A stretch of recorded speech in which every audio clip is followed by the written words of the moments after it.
Welcome everyone. My name is Sean, and today we got to talk about this New Yorker piece related to Hasan Minhaj, because it is quite telling what people like this think, how they want to portray the United States of America, and how for years, despite the fact that they take vicious actions against people based on their own prejudice, they are allowed to succeed in this great nation, which honestly is one of the great shames on this nation. But before we get into that, I want to say thank you to everybody who signed up over on actualjusticewarrior.com/join. Give me the money. Give me the money. Okay? And thank you to the podcast listeners, Spotify, Apple, and Google's podcasting platform. Now, I have to be perfectly honest with you out there in the audience. There's a reason I am late to this story, because when I first saw the article headlines, when I first saw other people making YouTube videos and the titles of those YouTube videos about Hasan Minhaj lying in his comedy specials, I had two really quick knee-jerk reactions. The first one was, who the hell is Hasan Minhaj? Who is this person? And the second one, after I got over that, is why are we fact-checking jokes? Why are we going into the nitty-gritty details of what he says during his comedy special? Because honestly, comedy is about exaggeration and whatnot. And by the way, this is one of the few moments where I can say for sure I had a very similar reaction to Whoopi Goldberg of all people, who expressed the same sentiment that I expressed on The View. Now that's me going off the basic logical assumption that the title of comedian and what we talk about when we refer to a comedy special is first and foremost a comedy special being done by a comedian. But the thing is, Hasan Minhaj is an activist first, and he uses a thin veneer of comedy in order to get out his political opinions. And by the way, his political opinions is that America's horrible, America's evil white racist, and I don't know if you know this, but you're an evil white racist if you don't give Hasan Minhaj money. So he has a bunch of stories, and there are some of these tales that are getting a lot of attention from this New Yorker piece, and I want to say that these stories actually belong in two distinct categories. The first one is the Law and Order style, straight from the headlines kind of tale. And a perfect example of this is him saying that there was actually a famous FBI informant that was infiltrating his Sacramento mosque when this turned out to not be the case. Let's go to the article so you can get a taste of some of Minhaj's lies. Now, in Minhaj's 2022 Netflix stand-up special, The King's Gesture, a biographical reflection on fame, he relays a story about an FBI informant who infiltrated his family's Sacramento area mosque in 2002. When Minhaj was a junior in high school. As Minhaj tells it, Brother Eric, a muscle-bound white man who said he was a convert to Islam, gained the trust of the mosque community. He went to dinner at Minhaj's house and even offered to teach weight training to the community's teenage boys. But Minhaj had Brother Eric pegged from the beginning. Eventually, Brother Eric tried to entice the boys into talking about jihad, and supposedly Minhaj, in order to mess with him, told him that he wanted to get his pilot's license. Soon, the police were on the scene, slamming Minhaj against the hood of a car, and years later, while watching the news with his father, Minhaj saw a story about Craig, who assumed the cover of a personal trainer when he became an FBI informant in Muslim communities in Southern California. Well, Papa, look who it is. Minhaj recalls telling his father, it's our good friend, Brother Eric. Now let's be clear, this story is completely and utterly made up, and it was always nonsensical as a premise, but it goes to show you how stupid Minhaj's audience is that they actually believe this to be true. Minhaj is claiming that when he was a teenager in high school, he looked at a muscle-bound white man and he was able to detect that he was an FBI informant years before that person went to jail and then was recruited as an FBI informant. He talks about how he mentioned how he wanted to fly planes, and then all of a sudden the police descended upon him, threw him against the hood of a car, and suspected him of terrorism. So this story has everything in a hoax that you would look for. That should be a giant red flag. First of all, Minhaj is the main character in this big ticket news item. Secondly, he's the smartest person in the room. This guy completely fooled everyone. He infiltrated this Muslim community, he infiltrated Hasan Minhaj's mosque, and he was able to fool everyone except for Hasan Minhaj, who knew that he was a rat well before he was actually recruited by the FBI. Now, Hasan Minhaj actually plays an Al Jazeera news segment during the course of his Netflix special to show you how right and smart and intelligent he was way back in the day when he was a teenager. But the thing is, even though I did spoil that this guy became an FBI informant in the year 2006, not the year 2002, what's also crucial about the year 2002 is that this guy was actually in prison at the time that Hasan Minhaj said all of these things happened. So it's 100% a lie, it's 100% made up, and he's doing this so that he could inflate himself, but also label himself the greatest victim of all time. And by the way, he essentially admits this to the reporter throughout the course of this article. Minhaj says, quote, "Every story in my style is built around a seed of truth.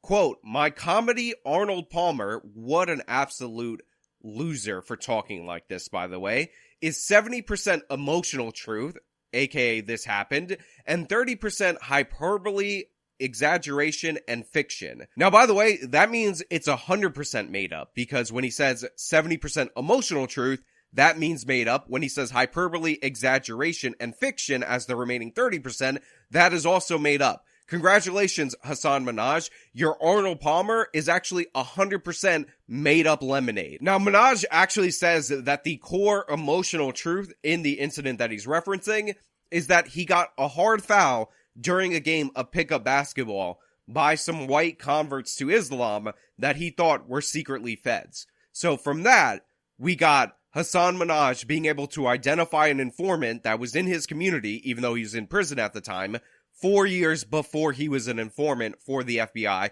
in a different Islamic community in Southern California, not in Sacramento. Now, he also has a fake story about being mailed anthrax when he was hosting The Daily Show or something like that, and he says he opened an envelope, there was white powder, the white powder spilled on his infant daughter. His wife was like, "Hasan, I know you say you believe in that, but we suffer all the consequences and our daughter nearly died," and then they rushed her to the hospital and all of this. It was very dramatic, it's very sad, it's very heartwarming, but the thing is, it's also completely made up, because this also happened in the city of New York. We have a terrorism unit in the city of New York. They would have investigated this. Even if he brought them to the hospital and didn't report it to the police, they would have been called, but they weren't. Now look, even though I breezed over the fake anthrax hoax that he pretended to be the victim of, and he pretended almost maybe possibly could have killed his little baby daughter, that he didn't just say this during his comedy special. He said this in interviews, he told this story repeatedly, and it's completely and utterly false because he's a liar, because he profits off of making America seem more racist, and specifically profits off of making him a perpetual victim. But all that stuff is straight from the headlines. You should have known it was fake, because obviously nobody cares about Hasan Minhaj, let alone wants to target him for his political beliefs. This reeks of Jussie Smollettism. But there's one specific case that is infinitely worse than all the rest, and that's because he used an opportunity of his Netflix comedy special to humiliate a girl who rejected him for the high school prom almost 20 years ago. So in his special Homecoming King, which was released in 2017, he talked about having a crush on a white girl whom he shared a stolen kiss with, and who accepted his invitation to prom, but later reneged in a humiliating fashion when Minhaj showed up on her doorstep the night of the dance, only to see another boy putting a corsage on her wrist. On stage, Minhaj says that his friend's parents didn't want their daughter to take pictures with the brown boy because they were concerned about what their relatives might think. "I'd eaten off their plates," Minhaj said. "I'd kissed their daughter. I didn't know that people could be bigoted even as they were smiling to you." Now right here, obviously, total nonsense, total lie, never happened. Obviously, Hasan Minhaj is a liar. He's lying right here. This is ridiculous and absurd. And the reason why you know this is a lie is because what these lefties were pushing, and they still push today, but in 2017 it was very popular to push, was this idea that racists could even be nice to you in person, but they still have that internalized hatred, that internalized racism, that evil white supremacy, and therefore, it comes out when you least expect it. Because we all know racists definitely invite you over for dinner, even though you're their daughter's friend, but then when you get asked out to prom, they tell their daughter not only to not go with you, but to have you show up on the doorstep in the most dramatic way, just so you see a white person taking you to prom because they didn't want her to be in photos with the brown. Now, the woman disputed the fact. She said, first and foremost, that she turned down Minhaj, who was then a close friend, in person days before the dance. Minhaj admitted that this was correct, but he said the two of them long carried a different understanding of her rejection. As a brown kid in Davis, California, he said, he'd been conditioned to put his head down and take it, and I did. The emotional truth of the story he's told on stage was resonant and justified the fabrication of details. There are so many kids who have had a similar sort of doorstep experience, he said. So this is one of the most asinine things you could possibly say. He admits that he lies. And by the way, when I explain to you what he did in this comedy special, you're going to lose your mind. But then he says, because other brown kids have maybe had a similar experience, he heard about it somewhere out there in the world, it's okay for him to fabricate the details about this event because it's happened to somebody, therefore it's emotionally true and it's justified. However, it's one thing for you to make up stories about people and you don't allude to their identity, but Minhaj didn't do that. Minhaj went out of his way to humiliate this girl, and it's absurd when you consider he admits that this never happened. So the woman has expressed that her and her family have faced online threats and doxing for years because Minhaj had insufficiently disguised her identity, including the fact that she was engaged to an Indian American man. By the way, the racist white family is engaged to an Indian man. A source with knowledge of the production said that during the show's Off-Broadway 1, Minhaj had used a real picture of the woman and her partner with their faces blurred, projected behind them as he told the story. The woman said that Minhaj invited her and her husband to the Off-Broadway performance. She had initially interpreted the invitation as an attempt to rekindle an old friendship, but she now believes the move was meant to humiliate her. And by the way, her assessment about Minhaj trying to humiliate her and that being the purpose of the invitation is 100% dead on accurate, because Hasan Minhaj is such a loser. He's so weak, he's so cowardly, that even with all the fame, with the Netflix specials, with people kissing his rear end, with him being a substitute host for The Daily Show, he can't get over the fact that he was rejected by a girl that he had a crush on when he was a teenager. He's still mad about that. Think about how Hasan's wife must feel to know that her husband is still holding a torch for his old high school crush who never wanted him in the first place. And what makes it even worse for Hasan Minhaj, who, by the way, put up a photo of her and her husband, don't think I didn't notice that, is that he can't blame the racial angle of it because she married, or was engaged to be married at the time, a South Asian guy. So Hasan Minhaj, not being able to process the fact that he wasn't desirable, even with his fame and fortune still isn't desirable, decided to concoct this whole thing for revenge on this woman, and Netflix aided and abetted the harassment of her. What a complete and utter loser Hasan Minhaj is. He portrays himself as the victim. That becomes his core identity for 20 plus years of his career, but he's still trying to victimize others because he felt slighted and he never got over the hurt feelings, even though he's married with a kid. Again, how does it feel, Hasan Minhaj's wife, to forever be the silver medal in that man's life because he has no emotional discipline and no control? And Hasan, again,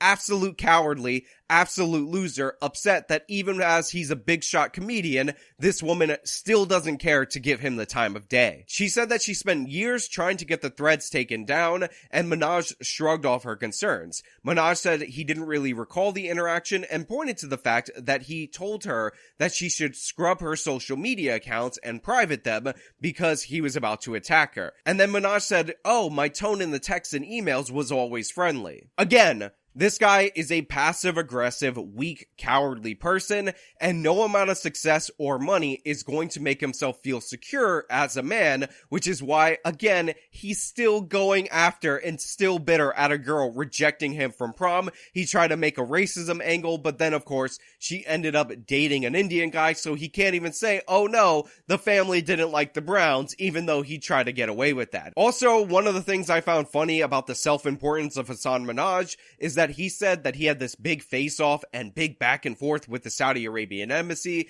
after the murder of Jamal Khashoggi. They then found out that he did visit the Saudi Arabian embassy, but it was a month before, so you have a guy just trying to make every possible story about him, and all of this is connected to his deep insecurity about the fact that this girl rejected him all the way back in high school, and Hasan Minhaj, even with his millions, even on The Daily Show, even with his Netflix special, is not appealing to her. Her first instinct when he reached out to her was that he was trying to rekindle a thing, and she wasn't interested. How did that feel, Hasan? How did that feel to be proven a loser years to come? So yeah, it's not about regular exaggeration during a comedy special. It's about him going full Jussie Smollett repeatedly on stage and going out of his way to ruin somebody's life because they didn't want to date him when he was in high school. Pathetic in every possible way, weakness in every possible way, and if there was any justice, his career would be ripped away from him at this very moment, but I'm sure he'll get 7 more Netflix specials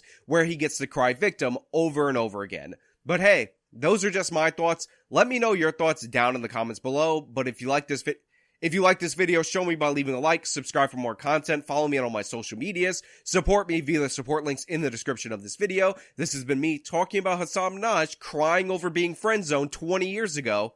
Till next time.